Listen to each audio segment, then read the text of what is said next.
What's up, guys? Welcome to Let's Talk Business. Sorry it's been a little while since I actually posted last. What, you want some attention? Come here, you want some attention? Okay, guys. Sorry, this is my special guest. Her name is Sky. Hello, say hi, Sky. Say hi, Sky. Good girl. So, yeah, I know it's been a little while since I actually posted last. With that being said, I just been really busy, been learning a ton. Actually, I'm kind of excited, hopefully pass on that knowledge to you guys. So what we're going to talk about today is pretty simple. At least, I think so. It's going to be leasing versus buying. And, what the differences are, what exactly, in case scenarios can be the best situation for you. And this can, touch on different types of subject. It can be renting an apartment versus owning a house. It can be leasing a car rather than, paying a car note and trying to own a car. So, just kind of try to relate it to whatever you think is best fits you. In the first case and scenario, I'm going to be talking about leasing and I guess what advantages that can come into play. And then afterwards, kind of touch up on some reasons on why owning a car can be better.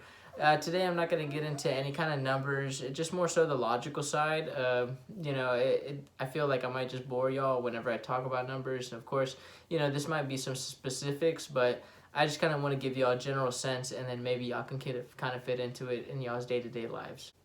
Whenever you're leasing, it's more so thinking about temporary. So you can think about this and, what? Why do you keep crying? What? Oh, you cutie. What? Look at that. Look at that. And those beautiful eyes. Oh my goodness. So, as I was saying, usually whenever you talk about renting, it's usually talking, you're thinking temporary. So, whether it be you living in a specific spot, you only want to live there temporarily. If you're renting a car, leasing out a car, you usually don't want to own it for too long. You're just kind of having it temporarily, just kind of get you from point A to point B. Renting out an apartment can be cheaper than paying a mortgage or paying lease payment is cheaper than paying a car note.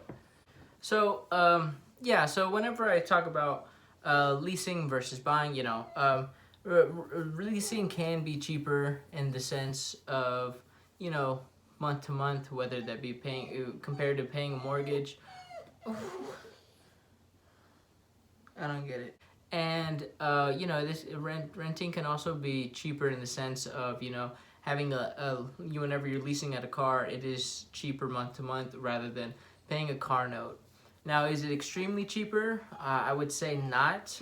Usually you're only saving probably around like $200 at the most. Well, I mean, from leasing a car, usually it's only $100 that you're saving each month. Your average rent payment is around $1,200, and then your average mortgage payment is somewhere around close to $1,600. Obviously depends on, your FICO and all the other sorts of outside play, but I'm just talking about average. So on average, you're typically saving $100 if you're leasing, comparing cars, or if close to like maybe $300 to $400 if you're talking about an apartment. And of course, I'm just talking about average. Now, whenever I say recommend, sometimes renting rather than buying is just because, I think their current situation, whether that be them thinking about, moving and sometime soon within the next 3 years even, or whether that be, only wanting to own a car for only a little bit of time. So, that's the only time that I really recommend leasing out something or renting out something. Just whenever, keep in mind the word temporary. Whenever you keep that in mind, it's not really worth buying just because you're not going to build yourself that much equity. And whenever I say equity, I do mean it's just a financial term of kind of meaning ownership. So, if I'm not if I've made half the payments of my mortgage, then of course I have now some equity, some ownership of my house because I've been able to pay that off. Same thing with comes to a car. So after you gain some equity, you're so freaking cute. You're so cute. Okay, you went. But you're just laying there. You can leave. You can leave. Okay, we're getting you out of here. We're getting you out of the shot. Say bye, guys. Bye. Oh, bye. Okay, guys. Sorry about that. She may even come back and join us. Who knows? But, yes, like I was saying, pretty much whenever you consider owning something, it's because you wanna have it for a long time. So whether that be staying in a permanent location for, you know, like 10 years or plus, if you wanna own the car for a good amount of time. And so the point of owning something is because you get some kind of resale value. So whenever you're renting out an apartment or you're leasing out a car, all your payments aren't going anywhere on some kind of ownership. You're just borrowing it and you're paying them to borrow it. Me owning something means that I can officially call it mine. So with that being said, you know, I can sell it at a certain price, whatever kind of price that I want it to be, and I'll get that money and I can use that if I'd like to. You know, kind of use it as down payment for my next car, use it as down payment for my next house. It kind of depends on your situation, and especially, you know, the bigger the down payment, the less interest that you're paying. So it definitely can have some its benefits. But the thing is, if you don't plan on owning a car for less than 3 years, 5 years, there's not really any point in you making those payments, just because by the time you make that any kind of resale value, you're still giving a big portion back to the person that was gave you that loan in the first place, and you only get a little piece of that money. So you're actually technically losing money in that sense. It just kind of depends on your situation and, you know, what's going on in your life right now. Of course, you know, there's other factors that come into it. Something else that you have to definitely take in consideration when owning something is because whenever you are buying a car, usually they require you to put down a down payment or on the house. You know, they usually require some kind of down payment, a deposit, or some sort for you to actually completely secure that and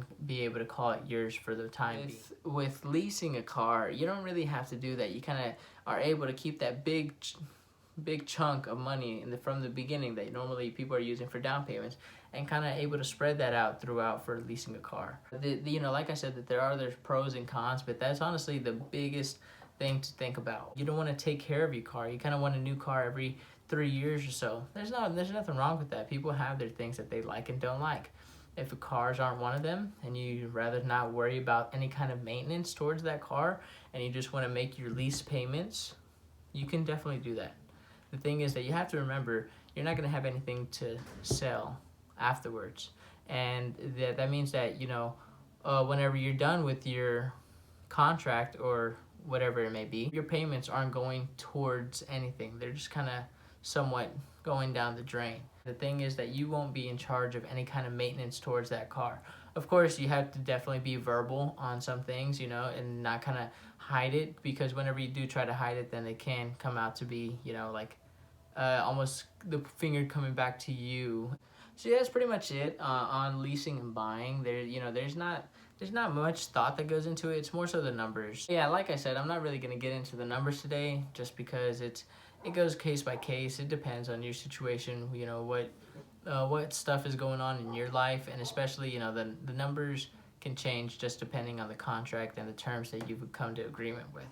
So with that being said, you know, that's pretty much that sums that up. You just have to really think about how long that you're going to be holding this on to, whether that be owning a car or owning a house.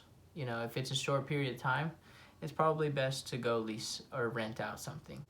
You also have to keep in mind the down payment. The down payment is a big portion of that. So if you're in the kind of position to be able to put down a good chunk of money, maybe that is the best decision for you, but it kind of depends on you and your situation. And then lastly, you know, keep in mind, have that resale value.